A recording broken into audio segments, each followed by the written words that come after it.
Hello, YouTube. It's Carlos the Rook, and I'm bringing you Game 1, Round 1 in the tournament I played in Wolf Chess Championship that was held on August 23rd. And in this game, I'm rated 1775 and I'm playing Sahas, who's rated 1620. So it started off with E4, C5, the mighty Sicilian, Knight F3, D6, Bishop B5 check. I play Bishop D7 here, Bishop captures, Queen captures, and here he castles. So this is the first time I've seen the castle move, and it won't be the last time because I see it twice in this tournament. And so I go with Knight C6, which seems logical. He responds with C3. And I was thinking, I know if they don't go C4 right away, you want to go E6. However, a better move is Knight F6 and then D4 E6. So I got that in my opening repertoire now. I didn't have that preparation. I wasn't sure what to do here under C3. But if I'd have been thinking, I would have been thinking like Knight F6 would have held me into a similar line as the Elephant Sicilian. So instead, I went G6, and that's a mistake. You don't want to go G6 and E6 in the same time. It's either one or the other. So he goes D4, C captures D4, C captures D4, Bishop to G7, fine cat holding the bishop, Rook E1, and now I go E6. Knight C3, bringing another knight in. I bring knight on G to E7, Bishop F4, and here, when he played Bishop F4, I see Knight B5 coming. So I know that I can play D5, then it's E5, or Knight. He can go, when I go D5, he can go Knight B5, to which I have to go ahead and just castle.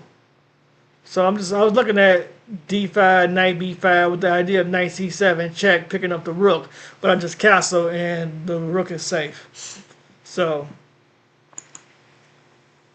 I castle here, Knight B5, D5, E5, and here Knight F5.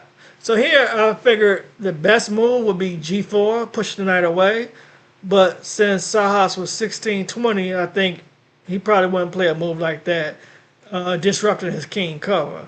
But it's actually the best move in the position. And because I play various lines in the French defense, I have that understanding in my repertoire. So here he plays Rook C1. I respond with A6, pushing the knight away. And I thought he was going to go into knight to D6. And the whole point of me going knight F5 is my knight can take, the pawn can take, and then rook to D8, followed by rook F8, and the pawn falls. And we swap the bishop, and then this pawn becomes a liability, a weakness, and give me excellent queenside play. So he falls back to knight C3. And here, the engine wants the pawn break F6. And the reason I didn't do F6, because I considered it, but the reason I didn't do F6, because I felt like that left E6 weak when the file opens. And I didn't want to give him that type of counterplay. So I went Queen D8 with the idea of going Queen B6. Let me show you with the arrow. And now the queen hits that, and it hits that. So that's what I had in mind. So Queen B6, I'm hitting two weaknesses at the same point. So he played Knight A4, stopping Queen B6. And here I went Queen A5. So now I'm thinking Queen B4, still putting pressure on here, getting a third. I want to get a third attacker on that D4 pawn because that's the weakness. So he goes A6, preventing it. And so now I go H6.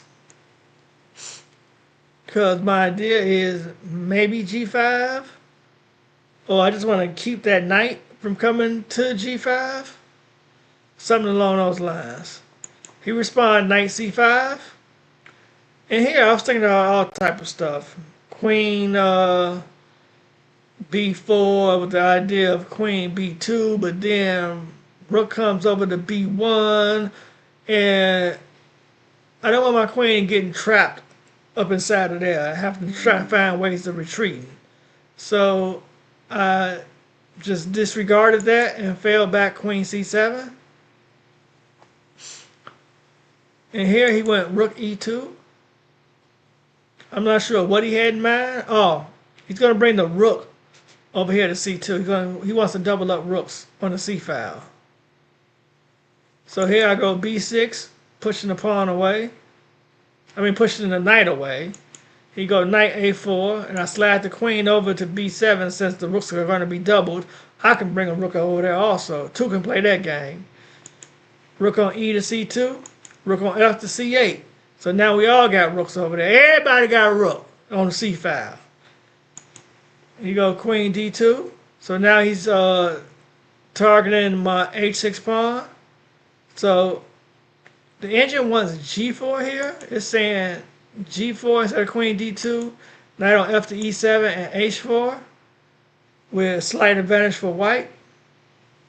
But he went queen d2. So I go king h7, protecting the h pawn. And here he goes bishop e3, falling back, protecting that d4 pawn that I've been trying to target. And I go rook on a to b8. And my idea is to be able to maneuver my queen. Maybe to d7 and then the knight to e. Either e7 or a knight from f5 back to e7. And I don't want to leave this b pawn hanging if the rooks come off the board. So he go queen d3. I capture the bishop on e3. He captures back with the queen. And here I go h5. My idea, the big idea, was bishop h6 skewering the queen and the rook. However, I missed the very sound idea, knight g5 check. And here I panicked. And I thought, oh my goodness. The knight there, the queen's coming to f4, and my position's going to fall apart. But I can hold. King g8, queen f4. Now the threat is rook captures c6. Then if rook captures c6, rook captures c6, rook captures c6.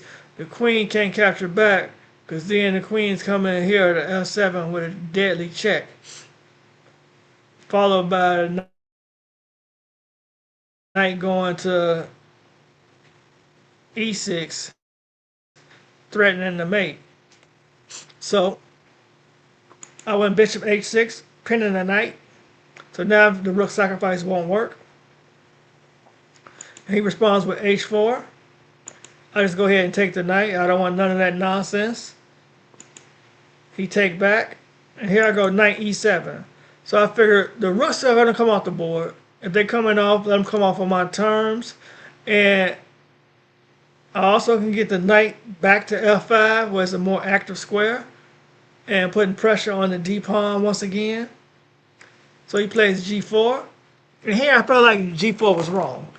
And here the computer gives me the advantage immediately. It swings, the pendulum swings in my direction because g4 is wrong. And it wants rook captures c2. Rook captures c2.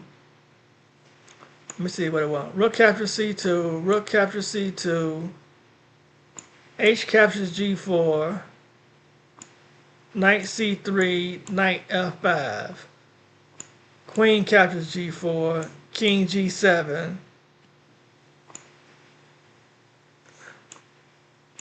it's saying queen f4, queen c6, and I think the idea is to reroute the rook here from here to here where it targets that pawn. And if the knight move, the queen can come over here, adding another attacker to the pawn. So that's the idea of putting pressure along that way. And that's a really, really advanced idea. But I play H captures G4. He take it back with the queen.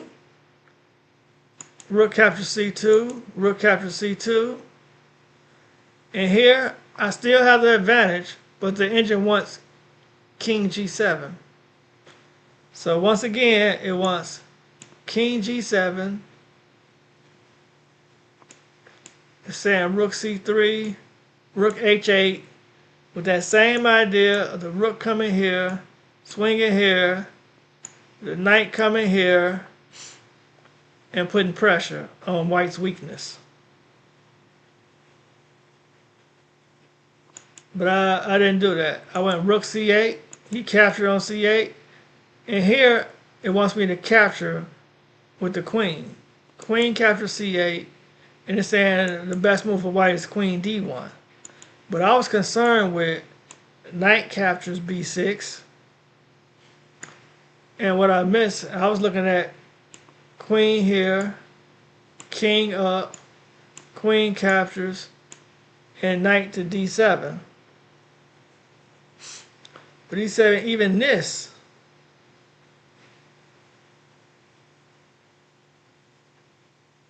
it say black has mate and 20 move, mate and 20 for black.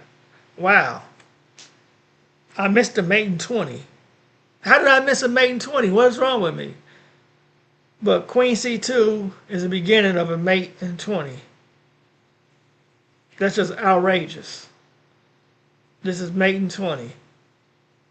But I was worried about this position. And I had mate and 20. So rook captures C8, and that's why I didn't do it. But queen captures C8, knight captures B6, and the best move is queen C6. And the knight's trapped. Where the knight going? So I'm seeing ghosts. And that shows you that you gotta look deeper into a position, and you don't have to be scared of what potentially might happen, but look at what's actually in the position. And the knight can't take the pawn because the knight falls. So I just missed it. I capture back with the knight, which gives up all advantage whatsoever. Queen F3. Now the queen's coming to F6. I swing the queen to E7 to try and stop it. Queen F6 anyway. Queen captures. Pawn captures. King H7. F4. I'm trying to mobilize my king and get something going. He mobilized his. And G5 is a blunder.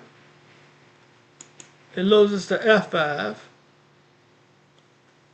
And once he captured, I capture back, that pawn just walks in. So that's why G5 was a blunder. But he captured back, I capture with the king. The position is dead equal. And here, he offered a draw, and I accepted. So, I got a draw against a lower rated opponent. And it wasn't a loss. I should have had a win. I had a winning position. Just didn't see how to pull off the win. Just showed me that you got to dig deeper. And another thing, like, time plays a part. Because we was both under 5 minutes. And we blitzing out moves towards the end. So, I just prefer longer time controls. And in the shorter time controls, if you take the time to think, you can get in trouble. So sometimes you just got to trust your gut and have good instinctive direction. Alright, thank you for watching the video. If you haven't already done so, hit the like button, subscribe to the channel. It's absolutely free. Carlos the Rook, signing out.